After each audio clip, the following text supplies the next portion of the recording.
Hello student. तो आज की इस वीडियो में आज मैं कक्षा 10वीं वाले विद्यार्थियों को प्रश्न 2 के आगे के प्रश्नों को बताने वाला हूँ।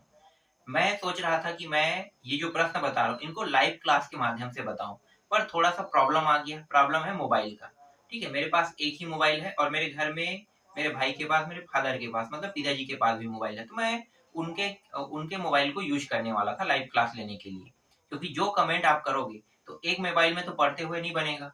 तो दो मोबाइल कम से कम लगता है। एक मोबाइल से वीडियो रिकॉर्डिंग होगा और दूसरे मोबाइल से जो कमेंट रहेगा उसको पढ़ा भी जा सकता है। तो बिना दो मोबाइल के जो लाइव क्लास है वो नहीं लिया जा सकता। इसलिए आप लोगों का जो लाइव क्लास है उसे मुझे रोकना पड़ रहा है। तो चलो, अब मैं आप लोगों को प्रश्न को बता देता हूँ। तो आज का जो प्रश्न मैं बताऊंगा ये प्रश्नावली 2 का 11वां प्रश्न रहेगा। तो 11वां प्रश्न देख लेते हैं। बुक कहाँ है, मैं बुक को उठा लेता हूँ, उसके बाद आप लोगों को बताता हूँ। ठीक है, तो देखो 11वां प्रश्न। 5 वर्ष पूर्व मेरी आयु मेरे पुत्र की आयु की तिगुनी थी। 10 वर्ष पश्चात मेरी आयु मेरे पुत्र की आयु की दुगनी हो जाएगी। मेरी व मेरे पुत्र की वर्तमान आयु ज्ञात कीजिए। तो वर्तमान आयु ज्ञात करना है, तो जो आयु हमें ज्ञात करना है उसे हमें मानना होता है। ठीक है, तो सबसे पहले भूत, भविष्य और वर्तमान के बारे में जानते हैं। पहले आता है भूतकाल आता है। ठीक है, इसके बाद वर्तमान आता है, फिर भविष्य आता है। क्योंकि ये जो प्रश्न है ना, इनके जो टॉपिक है इसी में छुपा हुआ है, भूत, भविष्य, वर्तमान। देखो, भूतकाल, वर्तमान काल और भविष्य काल। वर्तमान, जिस समय में अभी हम जी रहे हैं उसे हम वर्तमान कहते हैं।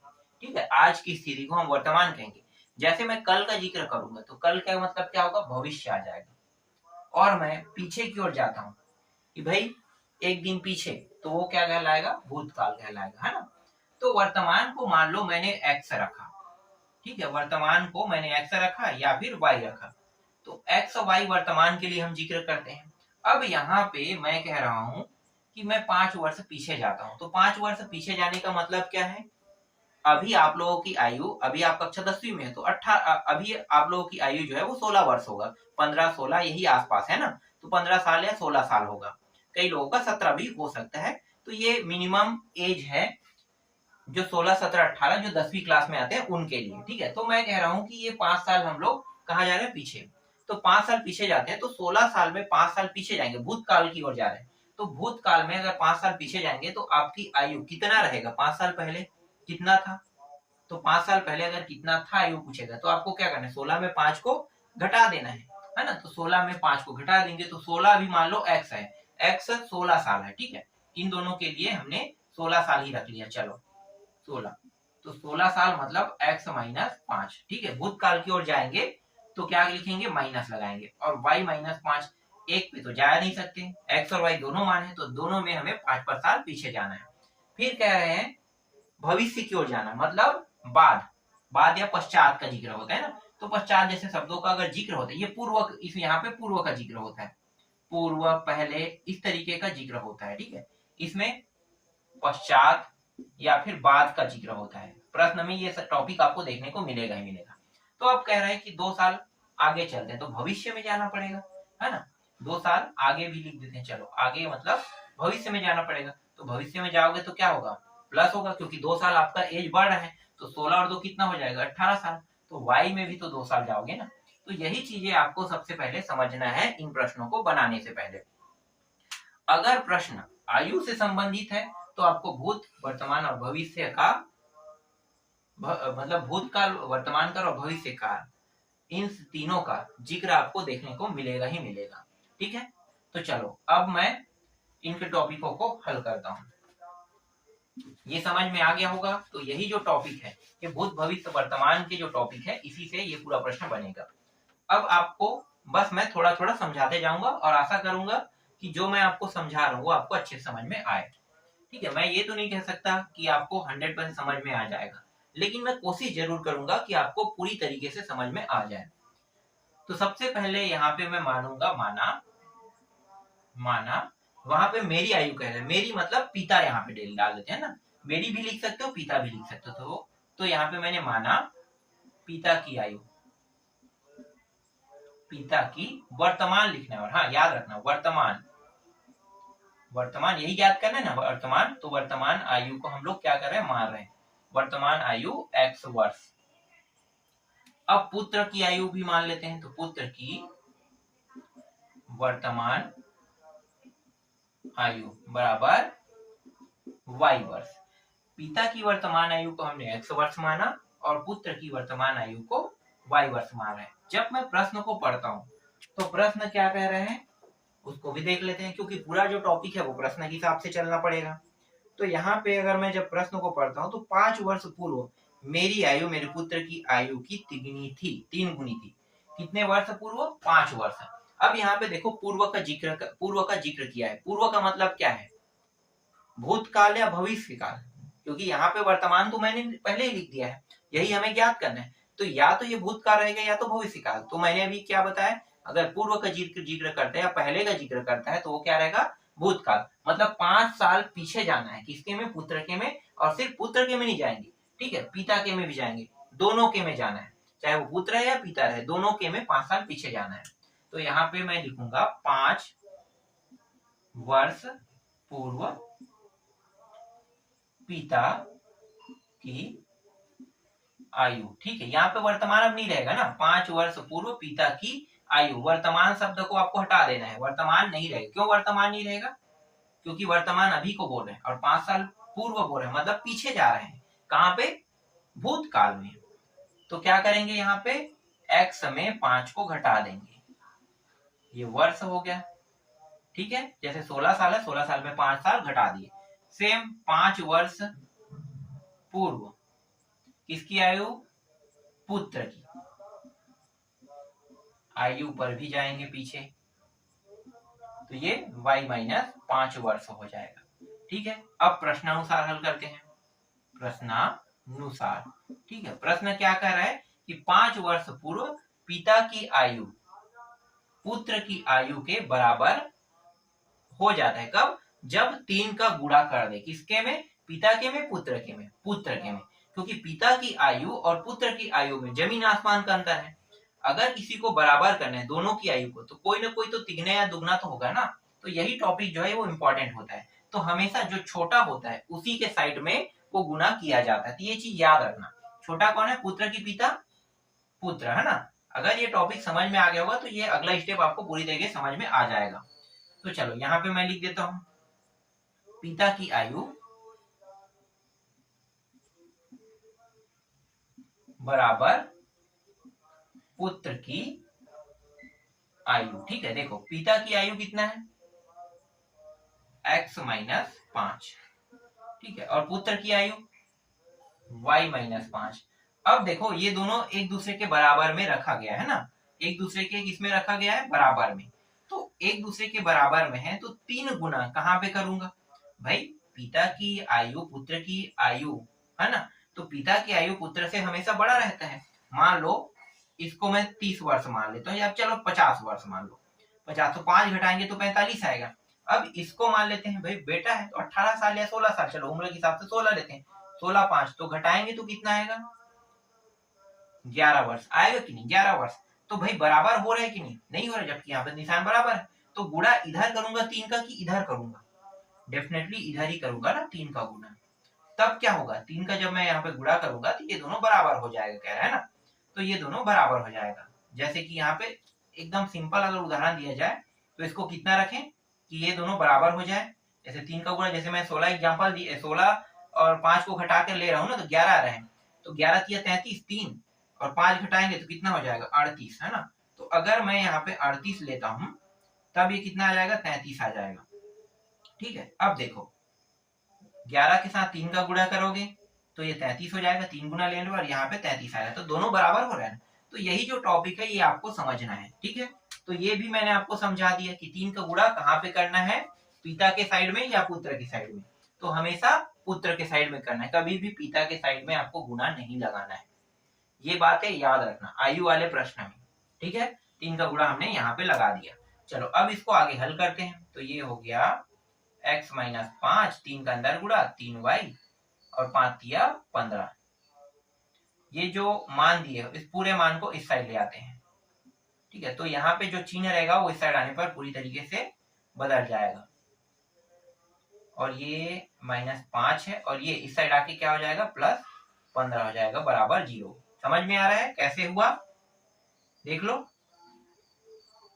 ठीक है, या फिर हम लोग 15 के साइड में इसे एक काम करते हैं, क्योंकि वापस 15 को वहीं पे रखेंगे तो अच्छा ये रहेगा कि -15 को यहीं पे रहने देते हैं, 5 को इस पार ले जाते हैं तो +5 हो जाएगा। ठीक है, क्योंकि ये दोनों चर राशि है और अचर राशि को बराबर के उस पार रखते हैं।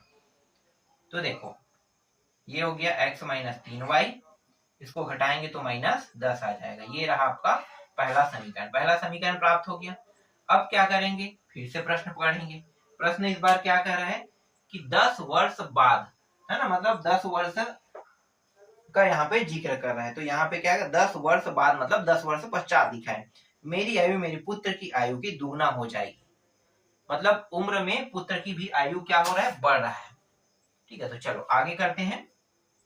यहाँ पे मैं लिखता हूं 10 वर्ष पश्चात पिता की आयु। देखो वर्तमान सिर्फ यहीं पे लिखना है ना, बाकी कभी भी वर्तमान का जिक्र नहीं करना है, क्योंकि ये भूतकाल पे ले जा रहा है और ये हमें भविष्य में ले जा रहा है।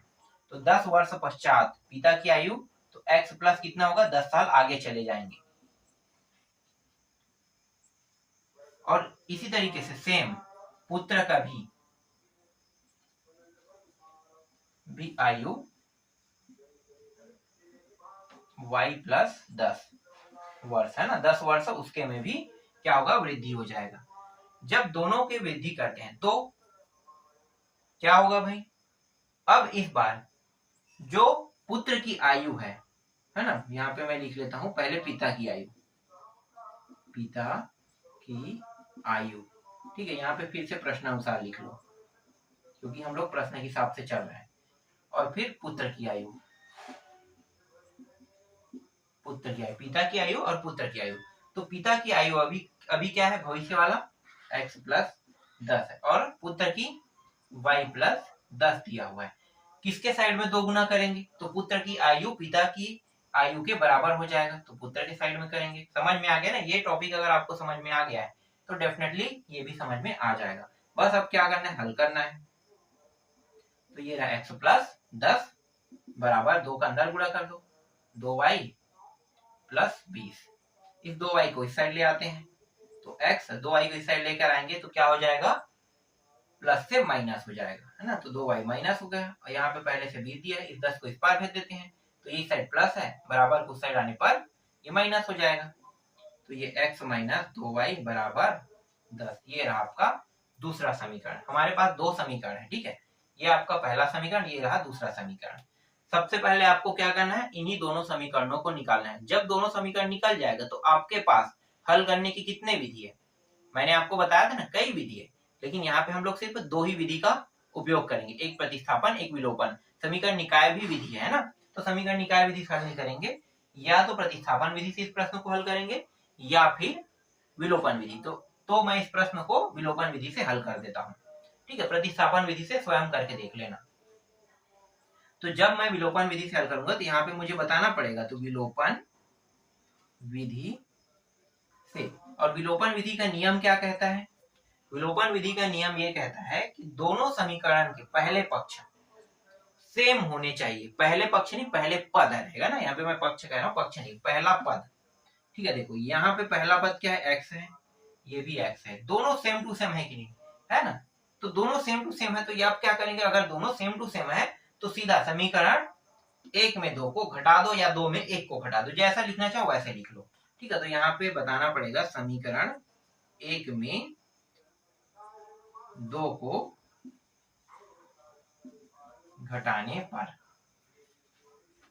तो देखो विलोपन विधि से हल कर रहे हैं ना, तो समीकरण 1 में 2 को घटाने पर, तो x माइनस 2y बराबर, अरे सॉरी यहाँ पे क्या है, 1 में, हाँ ये 1 है, 1 को लिखना पहले पड़ेगा ना, x माइनस 3y माइनस 10, फिर x माइनस 2y बराबर 10। घटाएंगे तो यहाँ पे जो प्लस चिन्ह है वो माइनस हो जाएगा, यहाँ पे माइनस है तो ये प्लस हो जाएगा, और यहाँ पे प्लस दिया हुआ है तो ये भी माइनस हो जाएगा। ये प्लस माइनस होने के कारण कट गया। ठीक है, ये माइनस है, ये प्लस है, घटाएंगे तो माइनस वाला बड़ा है, इसलिए माइनस y पे लिखेंगे। फिर इन दोनों को हल करेंगे तो 10 और 10 कितना हो जाएगा 20, और माइनस दोनों में माइनस में तो माइनस 20 हो जाएगा, माइनस माइनस कट जाएगा तो ये दोनों प्लस, तो y का मान कितना आ गया, y का मान यहाँ पे 20 आ गया। मतलब पुत्र की आयु, पुत्र की वर्तमान आयु कितना प्राप्त हो गया 20 वर्ष। अब पिता की निकाल लेते हैं, ठीक है, पिता की वर्तमान आयु, तो थोड़ा सा है इसको मैं बगल में कर लेता हूँ, और निकालने का तरीका क्या है, ये जो y का मान है इसे दूसरा समीकरण में रखो चाहे पहला समीकरण में रखो, आसानी से उत्तर आ जाएगा। तो यहाँ पे मैं पहला समीकरण में रख देता हूँ, तो समीकरण 1 में y का मान रखने पर, ठीक है, समीकरण 1 में y का मान रख देते हैं, समीकरण 1 कहाँ है यहाँ पे, तो x माइनस 3, y के जगह में 20, तो 3 के साथ किसका गुणा होगा 20 का, फिर बराबर माइनस 10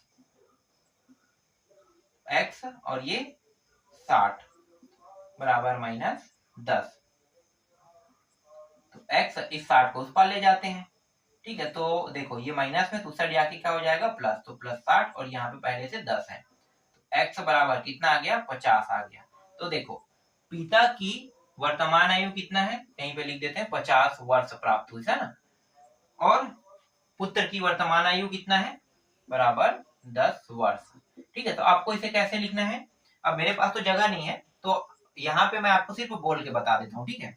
तो आपको यहाँ पे लिखना है अतः पिता की वर्तमान आयु 50 वर्ष है तथा पुत्र की वर्तमान आयु 10 वर्ष है, बस इतना ही लिखना है अतः लगा के।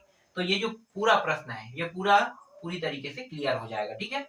अभी जो मैंने आपको समझाया वो आपको समझ में आया, अब नहीं आया है तो मैं कुछ नहीं कर सकता, मैं अपनी ओर से जितना हो सके उतना कोशिश कर रहा हूँ आपको अच्छे से समझाने का, ठीक है। आशा करता हूँ मैं जो आपको समझा रहा हूँ आप लोगों को समझ में आ रहा होगा, अगर समझ में आ रहा है तो ये बहुत अच्छी बात है, और नहीं आ रहा है तो ये आप लोगों के लिए ही नुकसान है, ठीक है। तो चलो अगला प्रश्न देखते हैं, पहले इसको मिटा देते हैं।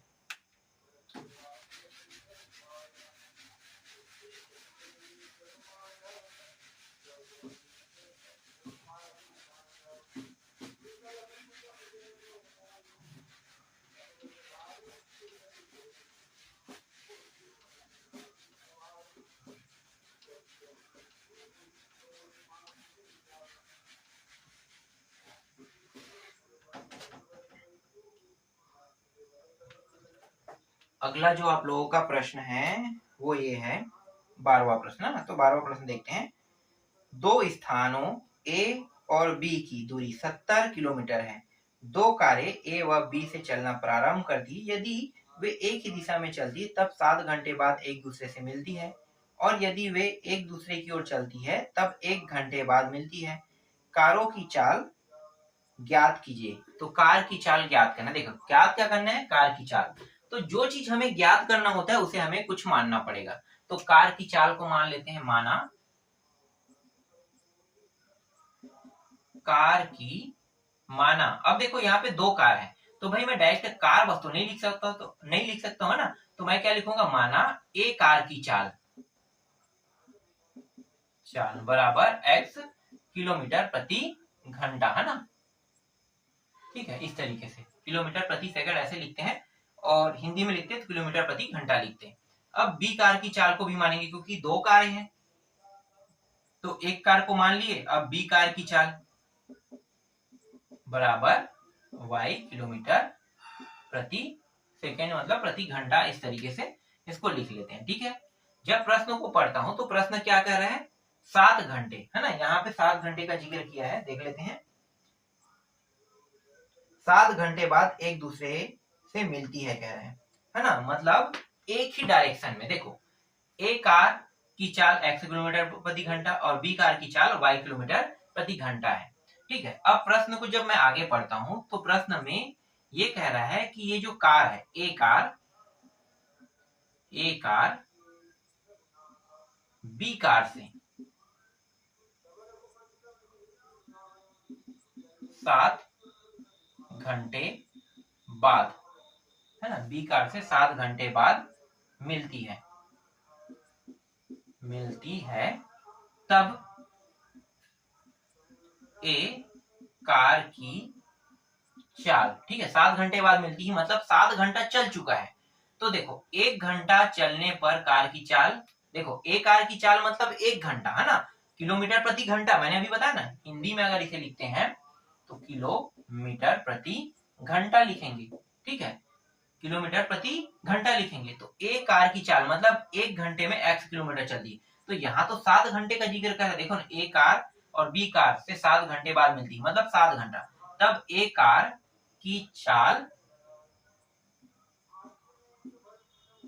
7 घंटे बाद, है ना, 7 घंटे बाद। तो 7 घंटे बाद मतलब 7 का गुना किसके साथ, इसके साथ, तो ये 7x हो जाएगा, ठीक है, किलोमीटर प्रति सेकेंड।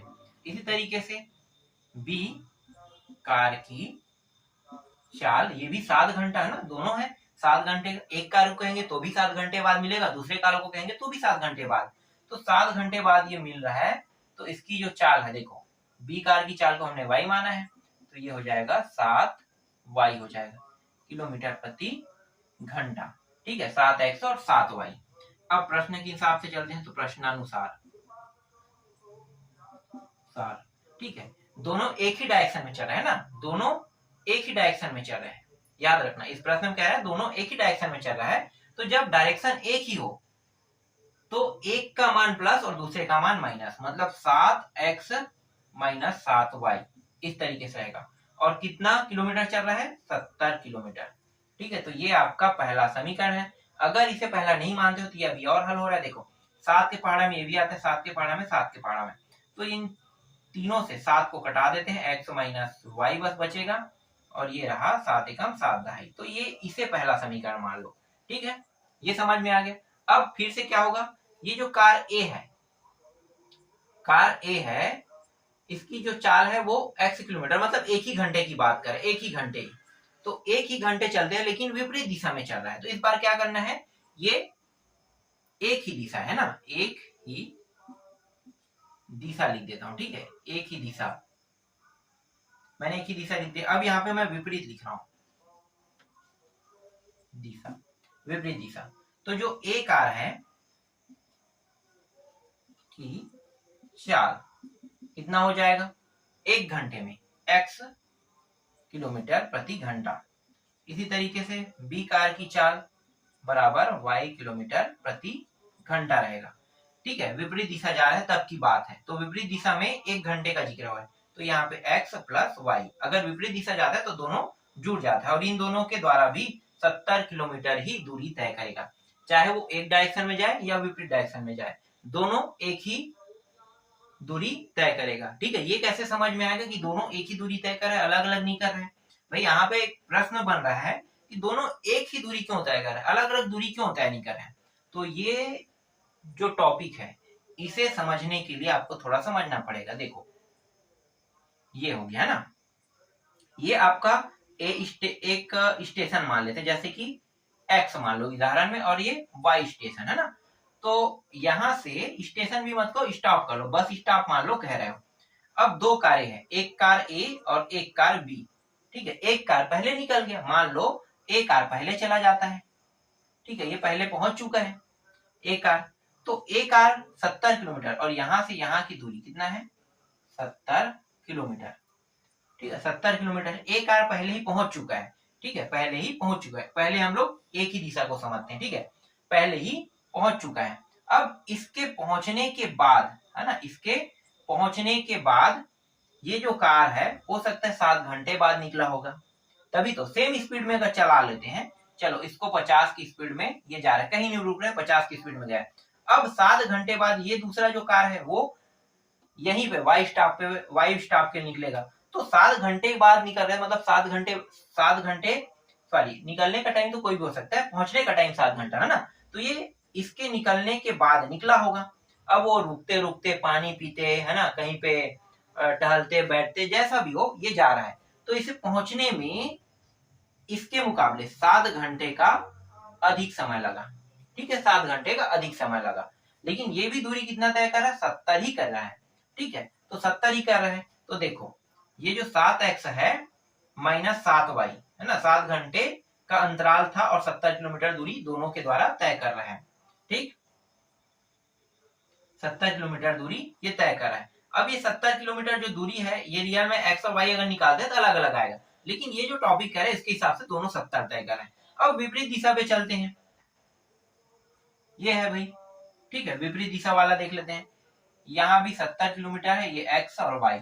अब ये जो कार है ए यहाँ पे है और बी कार यहाँ पे है, ये इस डायरेक्शन की ओर जा रहा है और ये इस डायरेक्शन की ओर आ रहा है, तो एक पॉइंट में दोनों कहीं ना कहीं तो मिलेगा ना कोई जगह तो दोनों मिलेगा।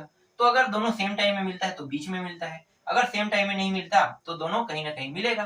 तो समझो कि दोनों कहीं ना कहीं तो मिल ही रहा है। या ये भी कह सकते हैं कि एक स्टॉप है, दूसरा जो है इसी की ओर आ रहा है, तो पास आने पर क्या हो जाता है, ये धन हो जाता है, देखो जुड़ जाता है। तो इस तरीके से ये जो दूसरा समीकरण है वो इस तरीके से प्राप्त हुआ। किलोमीटर ये भी 70 किलोमीटर ही तय कर रहा है, यहाँ भी 70 किलोमीटर तय कर रहा है।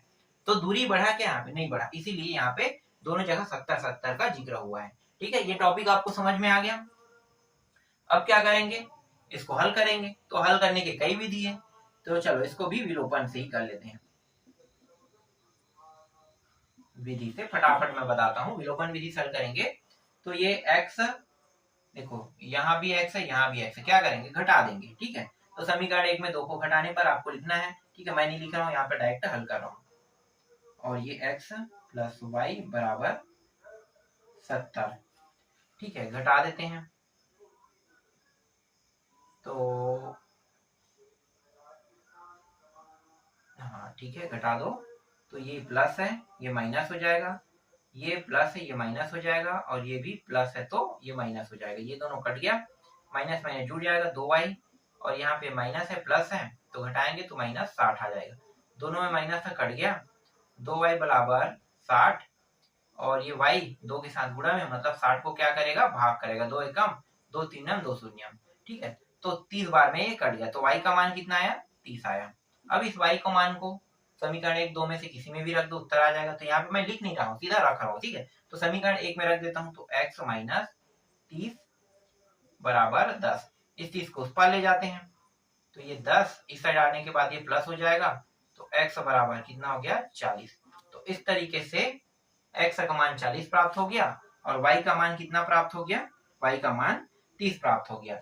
मतलब a की चाल कितना है, 40